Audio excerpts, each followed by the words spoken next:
Ha ha. Oh, nice. A little epic there. What? I like that. Let's do it.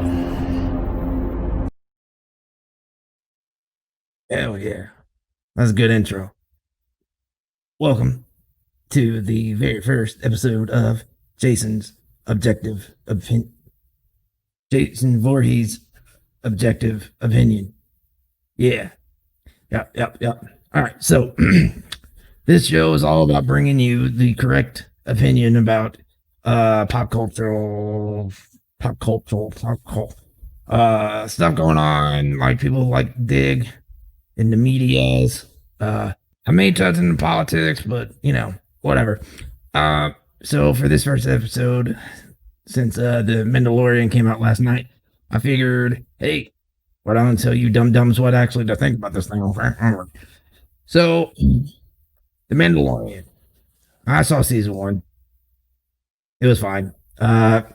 Season 2 starts, like, normally, when these shows start, they'll be like, okay, first episode, we're gonna we're gonna tell you, like, what's gonna be happening in the, coming season, but they're like, nah, we're gonna do something different. So they decide to just go ahead and, do a fetch quest. That was fun. Jesus. Man, they throw so much, like, member berries out there, like, ooh, it's R5. You remember R5? Yeah, of course I do. I've seen Star Wars. My God. And then they're like, ooh, look at this thing. Ooh, look at that thing. I'll tell you this, all right. So let me go with positives, all right? Positive number 1, I like the Western feel. Okay, like the feel of the Westernly, the man with no name comes into the town to paint it red because the villagers or whatever, or the townspeople, they're so dumb that they can't handle an underground dragon. Jesus. By the way, why is it underground? It's a fucking dragon. Anyway, so he goes into town. He's like, hey there, who's looking for Mandalorian? And then walks in what's his name from Deadwood, Timothy Olyphant. I like him, man. I liked him in Deadwood. Awesome. I liked him in Justified. Awesome. Yeah, that's about it. Like, he does stuff, Anyway, so yeah, he had Boba Fett's armor. I'm like, oh, nice. He is dead. So we don't have to worry about that stupid shit coming up again. Anyway, so he's like, let me back up. My first problem was in the arena, right? Listen, man, take it from a guy that knows how to kill. You don't tell someone, oh, you can give it to me or I can take it off your dead body. What the Dude, you're like James Bonding this guy, you know what I mean? Like every villain in James Bond did the same shit. They're like, now, James Bond, this is my British accent. Now, James Bond, I'm gonna give you plenty of time while I explain my pen, and this laser slowly goes towards your crotch. And James Bond's like, oh, I'm Sean Connery. I have at least 2 sexual harassment cases every time I make one of these movies. Whatever. Anyway, I still like him. He's a good guy. But yeah, no, don't do that. Don't monologue. Jesus. Just do it. Shoot him in the neck. Hey, how about when you see him reaching down, touching shit on his arm, and the fucking Baby Yoda's like, shoot him. It's that easy. I swear. It's not that hard, people. I mean, God. You're writing yourself into a corner, to be honest. I mean, you didn't have. Anyway, yeah. So that bothered the shit out of me. And then anyway, with Timothy Olyphant, I like him a lot. In this, it's pretty. I mean, they give you pretty shit to look at while they try to, I don't know, convince you that there's a story here and not just a video game, like going up to like a new character and he's like, oh, I'll give you this if you do that. Anyway, so yeah, the next thing that bothered me was the plan to kill the dragon. By the way, you nerds with all like the names and Well, actually, the history of Tatooine does not cover this, and it goes against the canon. Fuck off. God. This isn't for you. All right, nerds. This is for like real people. I'm still correct. Either way. But yeah, so this dragon thing, we'll call it shitty. Shitty. I'd like to see it go against like a graboid. That'd be fun. But anyway, so it's kind of like a graboid, yeah, but shoots acid instead of fire. Cool, man. That's cool. Anyway, so their plan is to get this guy to come out and have bombs, and it's gonna like. First of all, it's underground. Like their plan was to lay the bombs, bury them like I don't know 6 inches, for this thing that goes underground. Fuck it.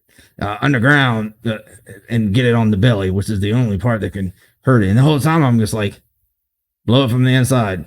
My God, like Kevin Bacon figured this shit out in fucking the first Tremors movie. Come on, man. Anyway, so yeah, guess what? That didn't work. And they're like, what are we gonna do? And then it starts like, I love how like it decides on who to acid like wash, depending on their importance on the plot. Not really a plot, but like who's gonna be around for another episode. So obviously, Mando's like, no, he does like the Bruce Willis thing from Armageddon. He's like, yeah, sure, kid, yeah, and then like undoes his oxygen and then gives him his patch. He's like, make sure Billy Thornton, what was his name? The dude that like made out like was married to Angelina Jolie. Billy Bob Thornton. He's like, make sure Billy Bob Thornton gets this patch, and it sends him up. Basically, Mando did the same thing with Timothy Avalon. He's like, sure, go fly and be safe. I got this. He's not gonna put acid on me. Goddamn, I'm the titular character for Christ's sake. Anyway, so yeah, he doesn't acid wash him, obviously, and swallows him like Jonah in the whale. Well, Jonah in the fish, by the way. It wasn't really a whale, but whatever. Not gonna get into theology right now. But yeah, so it gets swallowed. Luckily, the acid is not like it's not like a saliva. I'm guessing. I have to do some of this shit for them in my own head canon. I'm guessing like it has like clans that like you work up the acid. Maybe it was that acid at this point. I don't know. Anyway, they don't either. They just knew like they couldn't have them acid them. Anyway, so he gets swallowed and oh my God, what's gonna happen? And he blows him up from the inside, which should have been the plan the whole time. So that's cool. By the way, no progress whatsoever with this kid getting to the Jedi. So yeah, this was a cool first episode to really lay the groundwork for season 1. Oh yeah, Boba Fett is alive. You see him at the end, dressed like a Tusken Raider or some shit. How did he get separated from his armor inside of the Scarlac pit? Yeah, fuck you nerds. That's close enough. Also, how far was he away from that camp where where Timothy Avalon was like wearing his armor? Like it felt like he was pretty close. None of these planets are that big. They all have one climate. You got the ice planet, you got the sand planet, you got the rainforest planet. I mean, it can't be that big of a planet, right? Like he has to be pretty close to this village or whatever. Like, what has he been doing this whole time? Just walking around? Speaking of walking around, guy, Timothy, if you're walking in the desert for like 6 days, I don't know what he said, days or whatever, without any water or food. Anyway, so the objective opinion that you should have about this first episode is, yay. I remember that shit. Cool. Timothy Avalon's in it. I saw. Boba Fett. Okay, all right. Anyway, so the next time you nerds start nerding out on this shit and like, oh, what do I say? I don't have any opinions for myself. Go with this one. It's the right one. It's the only one.